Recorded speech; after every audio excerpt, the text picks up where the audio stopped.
So good afternoon. We're discussing Parshas Ekev, and I want to talk about a connection between the first verse and also later on in the portion, the breaking of the luchos.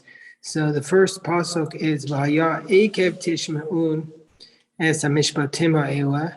The word Ekev is the word that's difficult to translate. We'll look at what Rashi says in a moment. If you'll listen to these commandments, Ushmartem v'asisem osam, you guard them and you do them, then v'shamar Hashem Elokecha lecha es habrias v'es hachesed asher nishba l'avosecha.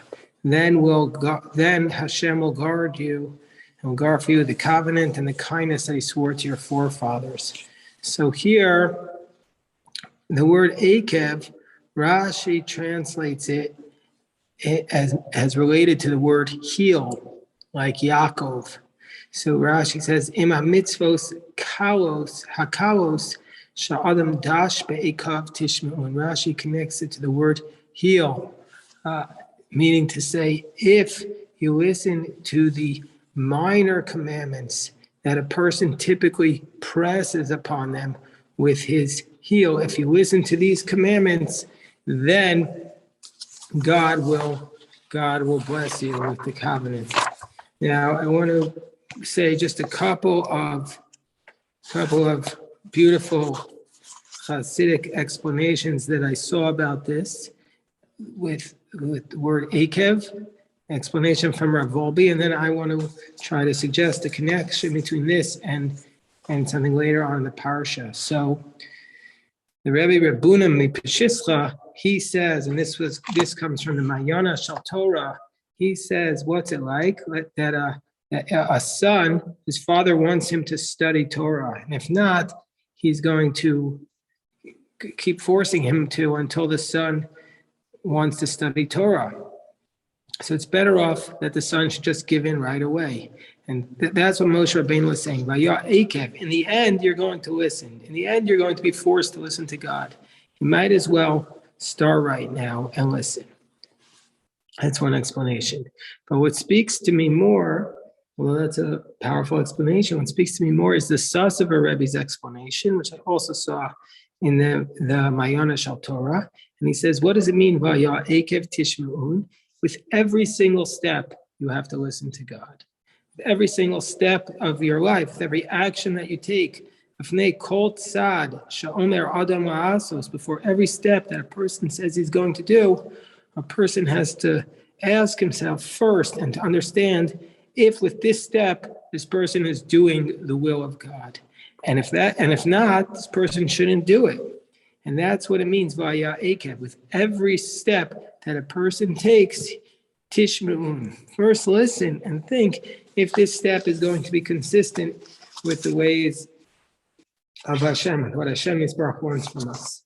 But it also works, I saw in Rav Volbe, I saw it works the other way. What does it mean by Ekev Tishme'un? So, like we just said, if with every step that you take, with every mitzvah you do, you should say, is this the right thing that we're supposed to do?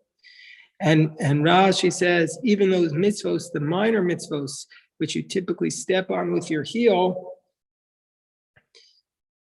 but actually, Rav Volbe says it works the other way as well. That not only, like Rashi, who says that even those minor mitzvahs which you step on with your heel, not only if we follow those will be blessed, but says Rav Volbe, the same concept applies to sins. That unfortunately, it's the differentiator in our life are the minor sins. If a person isn't careful about the minor things, the so-called minor things, but the small actions, that's a differentiator in life between if a person is achieving a good spiritual place or not. And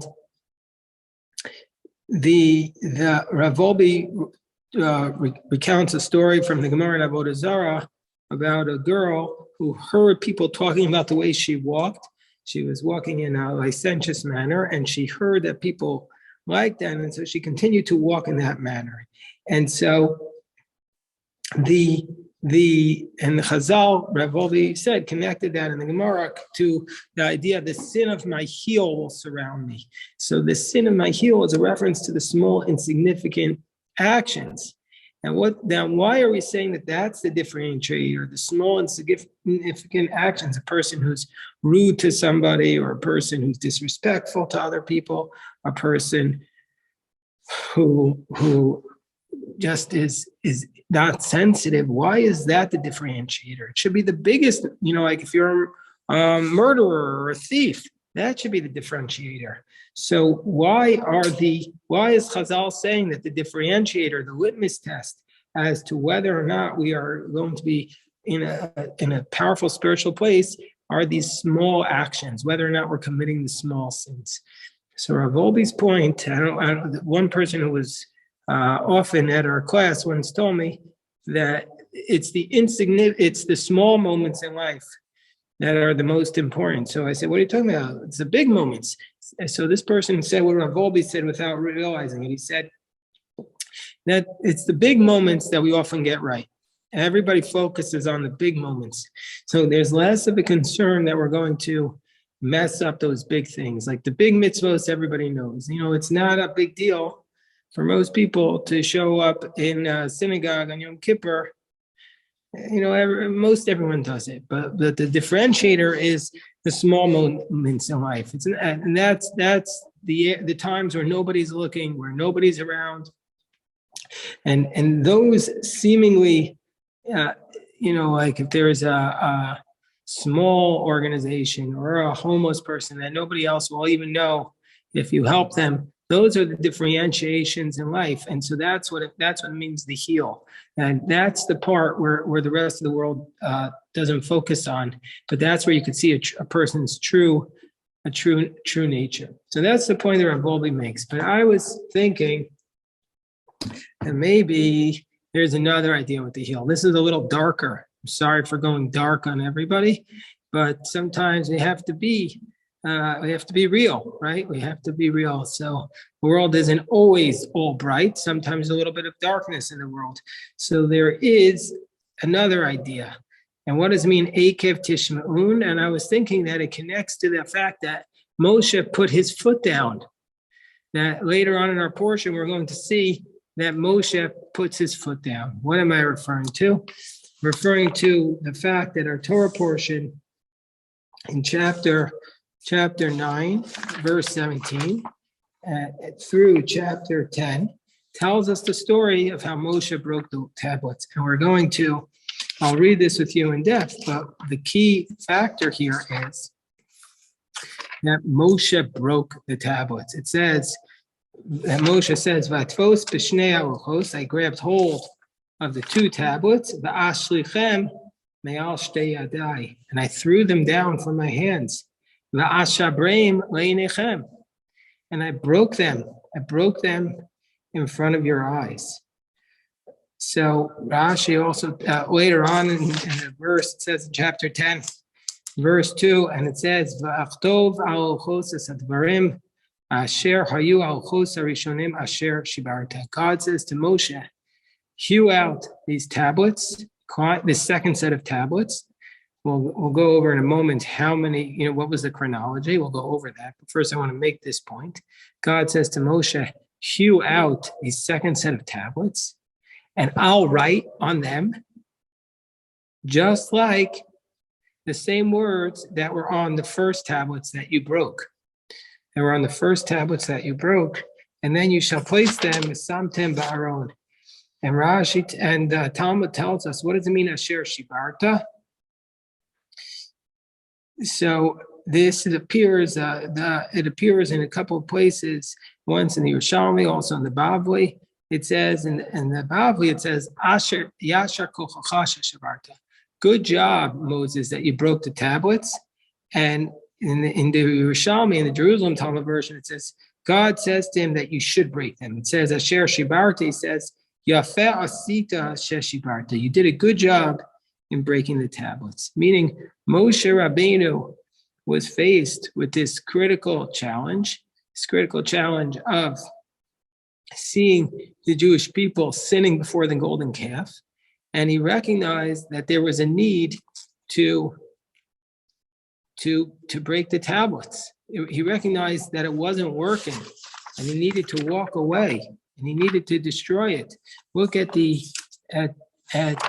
commentary of the Lubavitcher Rebbe, meaning to say some people have looked at this action of Moshe Rabbeinu breaking the tablets as a sin, and there is that within Chazal, but the majority explanation of the breaking of the tablets views it as a heroic action that God agreed to, that Moshe Rabbeinu was willing to give up his life's work in recognition that the Jewish people were going down a path which would have actually turned his life's work into an abomination. Moshe Rabbeinu, who had just stayed up on the mountain for 40 days and 40 nights, recognized that it wasn't working. Can you imagine? He's coming down the mountain. He's up there with God for 40 days and 40 nights, and he comes down and he sees everything I've been working for since the day I returned to Egypt is worthless. It's not worth. This is the tablets of God, and it's not worth to be in existence. And he broke it, and that's what the verse states. It says Yashar Kocha, that he's praised by God according to the Talmud for his breaking. Now I want to read to you. I saw two comments by the Lubavitcher Rebbe, which I found to be very inspiring. The Rebbe says, Moshe was all. It says, and I grabbed a hold of the two tablets, and I threw them down. Moshe was already, says the Rebbe, this is in the commentary in the Chumash, according to the interpretation of the Lubavitcher Rebbe. It says, and I grabbed a hold of the two tablets. Moses was already carrying the two tablets, so he had no need to grasp them. Why does it say he grasped them? He grasped them, says the Rebbe, to show that he had ownership over them. He wanted to acquire them as his own personal property in order to assume the full blame for breaking them. He said, I'm going to be responsible for this. Says the Rebbe, and we all know that the Rebbe was known for his selfless devotion to the Jewish people. Once he became the Rebbe, he never took a vacation. He worked every single second and then some. Well, the Rebbe says here, we see here Moses' selfless devotion to the Jewish people. Not only did he break the tablets in order to destroy the evidence of the Jewish people, that's a reference to the Talmudic statement that there was no evidence that they were married. In order, if you commit adultery, like the Jewish people did, they have to have evidence that you were married. So he broke the tablets. Not only did he do that, but also he was willing to give up his life in order that God forgive the Jewish people. He took upon himself the blame for the breaking of the tablets. And let us recall, he says, that Moshe Rabbeinu had absolutely no part in the incident of the golden calf. He wasn't even there. He wasn't present, and yet he was willing to break it. So the Rebbe draws the lesson from this. Moses' example is a lesson for all of us. And this is such a beautiful sentence. For we are all leaders. We are all responsible for each other, whether in the circle of the family, of our friends or associates, of Jewish people or of humanity. We should be ready and willing to give up whatever necessary. That's what the Rebbe writes. We should be ready and willing to give up whatever necessary, our resources, our reputation, even our lives, in order to ensure the survival of the Jewish people and the furtherance of our divine mission to transform the world into God's true home. So the Rebbe was saying, the Rebbe views this action of Moshe breaking the tablets as a way of Moshe Rabbeinu recognizing that this is not working, and Moshe is ready to give up everything. His role, his part of this is giving it up. And I view this as a commentary on the first verse. Ekev tishmun, if you're willing to step on something that you've given your life for, that's an indication of the integrity with which you carry yourself.